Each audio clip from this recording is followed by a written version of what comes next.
Dr. Uma, can you hear me? Yes, sir.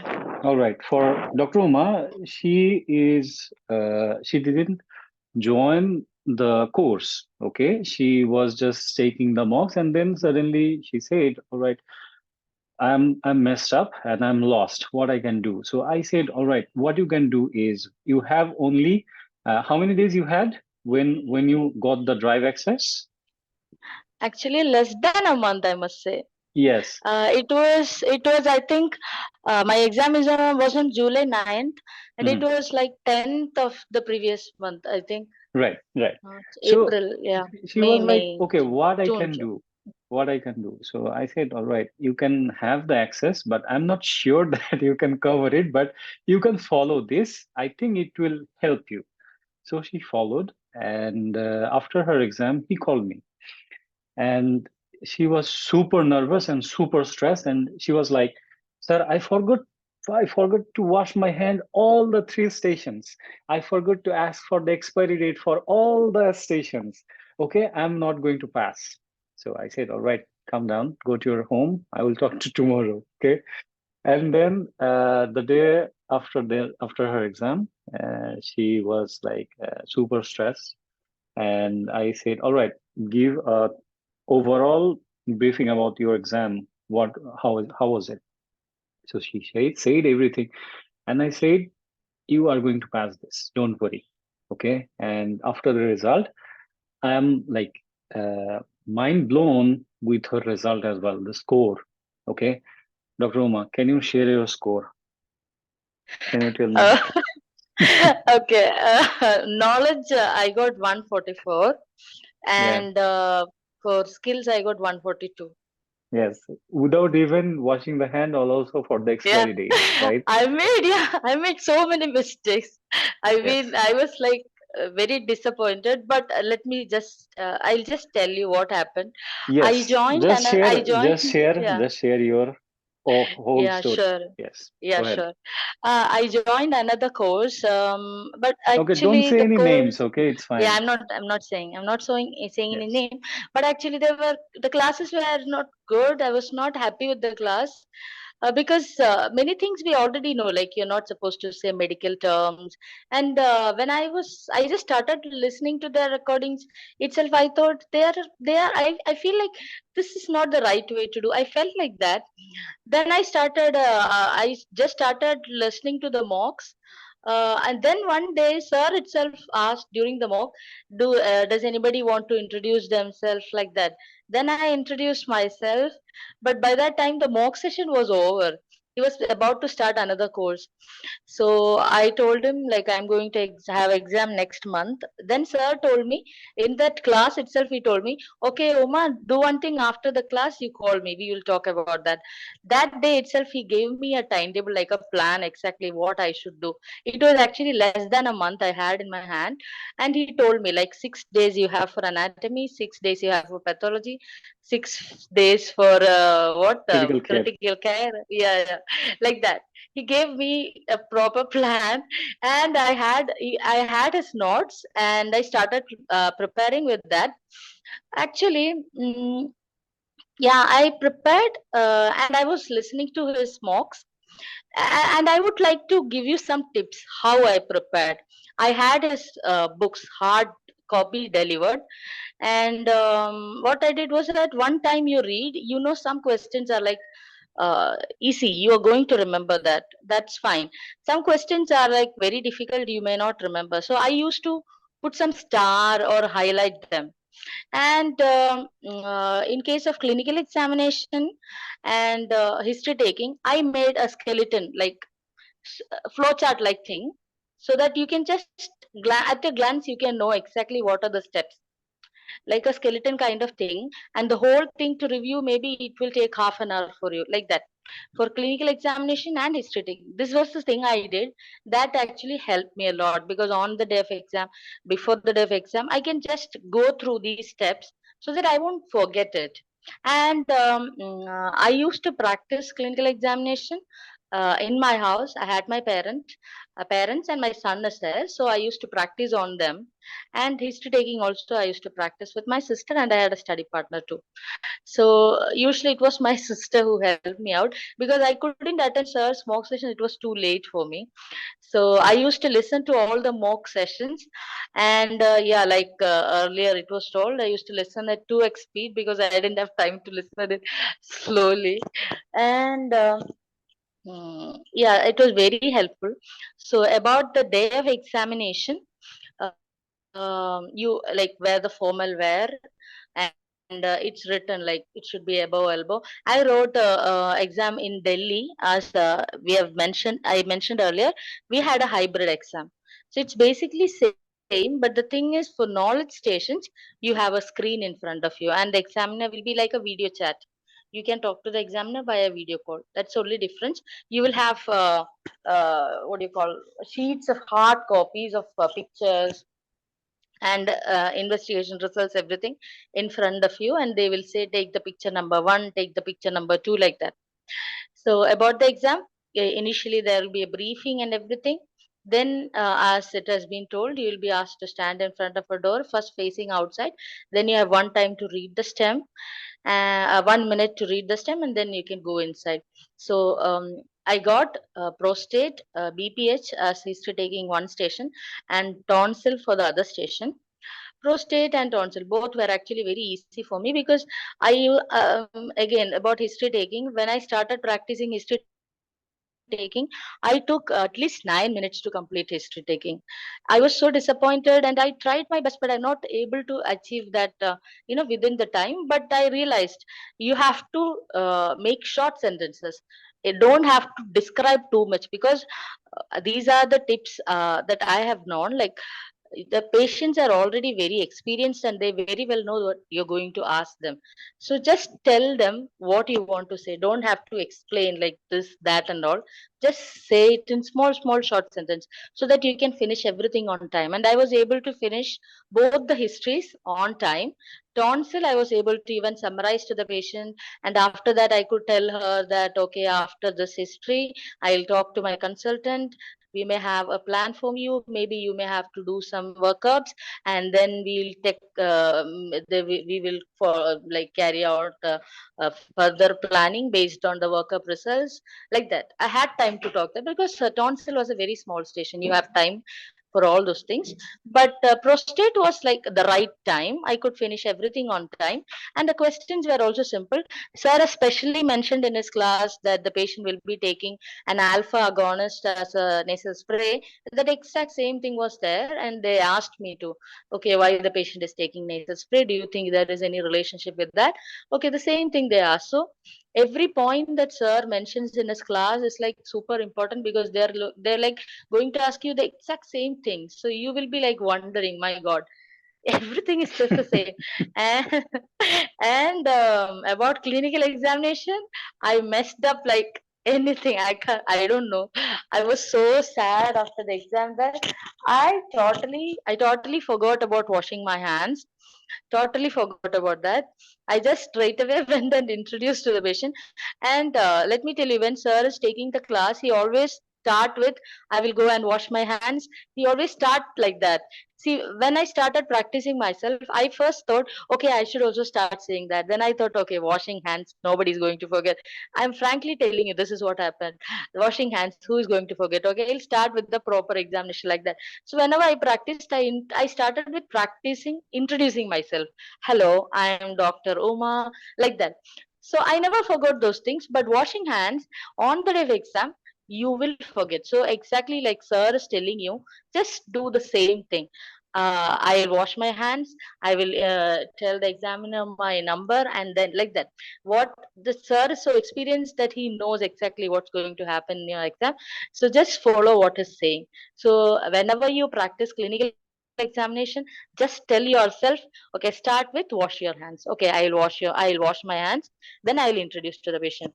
So it should be a routine. It should come to your mind immediately when you enter the room itself. It should come to your mind. Then you will never forget. So it's basically the practice. It's the way you practice makes a big difference, because even if you're stressed out, you're tensed out, your body never forgets. So you can remember everything. Just keep on practicing the way sir teaches in the class. Okay, so that's one thing. So I forgot hand washing.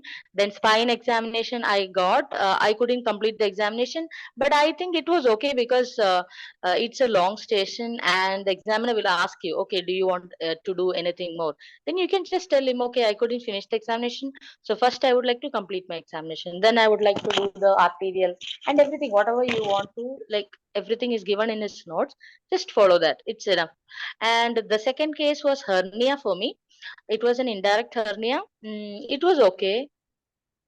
Again, we had all Hindi patients. It was I did in Delhi. All are Hindi patients. They didn't know English, so there was a translator. So it was actually little difficult for me, because you have to talk to the patient. Then the patient will look at the translator. Then translator will translate it to the patient. Then the patient will understand. A little clumsy, so I skipped many questions, because already you are too much stressed. So, but initial introduction, everything I could say. Hernia was okay for me. They asked some questions like, the patient is working, he's doing weightlifting. Okay, so what do you think? What does, should the patient stop doing the work, like that? Some questions were asked about that. Like, what could be the cause of hernia? Like, you have to say what all investigations you should do, that they will ask you. So you have to say about the COPD, then BPH, all those things could cause chronic, this thing, straining and all can cause hernia. So you have to mention that specifically. So they will ask you about that. So what investigation would you like to do, like that? So you have to say about X-ray, pulmonary function test, or ultrasound scan to know about the BPH, rectal examination, all these things you can say. And that was about hernia. And the third case I got was POVD. Again, there was a Doppler, so you have to do the arterial examination, Burger's test, everything. I could do all those things. POVD, actually, I was pretty satisfied, except for the washing, hand washing thing. I could do mostly. I was okay with that. Doppler also, I completed Doppler, and it was okay for me. The questions were also good. They will first ask you, where do you think is the block? Then they will ask about how will you manage. But I couldn't reach till the surgical management. I think till the medical management I could reach. But I think that's not going to change the score and all. So it was okay. Then about procedure also, I messed up, because I got abscess drainage, and other thing was nevus excision.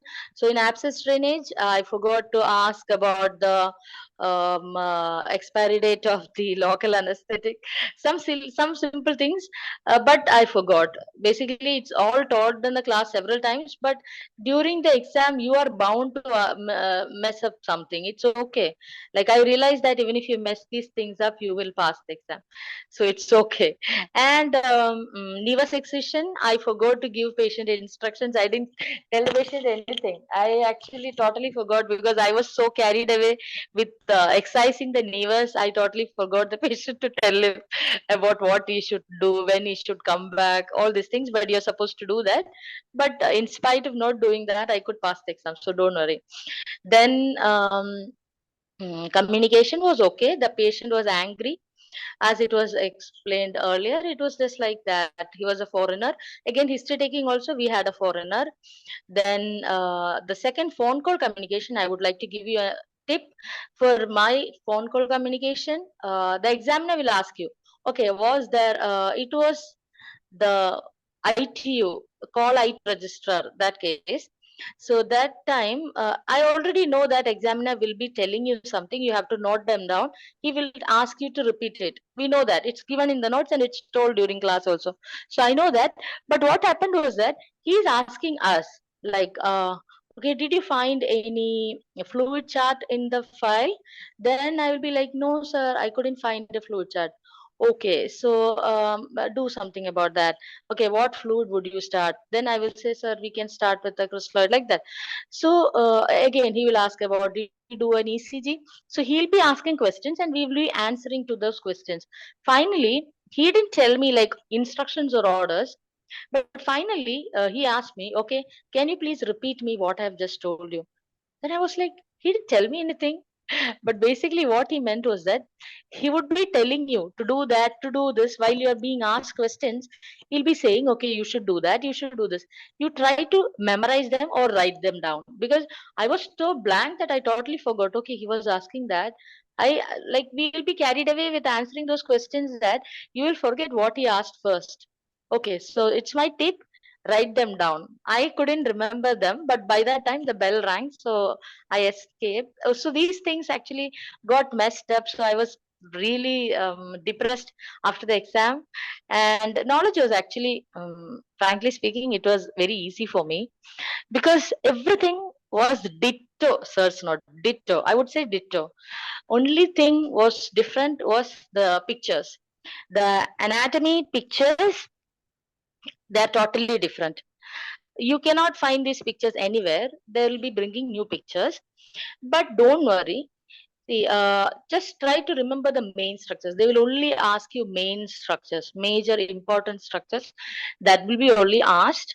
So you can 100% identify them. Don't worry. Then about foot and hand, very, very important. They will ask you each and every muscle. So just learn them. All the carpal bones, metacarpal bones, tarsal bones. These are very, very important. They will specifically ask you to name all the bones, all the muscles of hand and foot. They are very important. For me, I got foot, I got thorax, and I got esophagus. That's in thorax, and I got cranial nerves. That was actually easy for me. Then the sub questions are all there in source note. Each and every sub question, everything is in source note. I think only one question I found outside source note. Baki everything is exactly like source note only. And that sir he himself told they will ask some questions which are out of the topic because they want to know who is very top like that, to know the high scorers and all. Otherwise, you will get everything in source, not anatomy, critical care, pathology, and all. Don't worry at all. Just follow his notes. Everything is there. So that's why knowledge was very easy for me. And actually, I was shocked. My God, everything is in source note. There was nothing actually they are asking from outside. So I was very happy with the knowledge station. One more tip I would like to give: whatever happens to you in one station, just forget it there, then and there itself, because it should not influence your further performance. Just imagine if I was depressed and sad. I had my skill station first, and then I had knowledge station. So just imagine if I was sad and depressed that I couldn't wash my hands, I did everything wrong, I wouldn't be able to do good in knowledge station. So just forget what has happened in your previous station. Let it be good, let it be bad.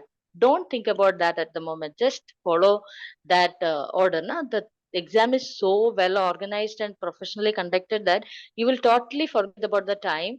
And by the time exam is over, you'll be like, oh my god, exam is over. It'll go on so fast that you will not realize the time going. So it's a very wonderful experience, and everybody will pass, I'm sure. If you're just following sir's advice, I'm 100% sure that you all will come out in flying colors. Thank you, and all the best for all of you. Thank you, Dr. Uma, for sharing such a nice way. Excellent job. I'm so happy because you were super, super stressed just after your Yeah, I know. exam. Like you Yeah, were about to cry. yeah, I Okay. And I was thinking know. like you had a very nice exam. Why you are thinking like that, you know? Yeah, So congratulations. I just want to add one more thing. Sir was so nice because after my exam, I was I called him and I was explaining bit by bit exactly what happened in my single each and every station. I did that, I did this. He patiently listened to all the things, and finally he told me, "You are going to pass." To be frankly telling you, I was relieved only after I got that word from sir. He assured me that I will pass the exam. That time I got relieved because I was feeling so sad that this was a simple mistake. You could have done that. Like, hand washing is not a big deal, but I messed it up. I felt very bad. You could have scored that mark. I think it's 1 mark. You could have scored that 1 mark without any trouble, and I got three. I lost 3 1 marks, so I felt very bad. But it's okay. So I was really helpful. I was really thankful to sir that even after my exam, he was trying to help me a lot. Thank you, sir. Thank you so much. No, you're most welcome and congratulations. Okay. Thank you, sir. Yeah. And good luck for your future. Okay. And Yes, don't sir. forget Yes, us. sir. Don't forget the IMG family. Try to help Never. everyone, whoever has their exam Yeah. or their questions. Okay. Yeah, yeah. Sure, sure. Thank you. Thank you for participating, Dr. Uma. Very Yes, sir. nice. Okay. We have Dr. Richard. Dr. Richard, can you hear me?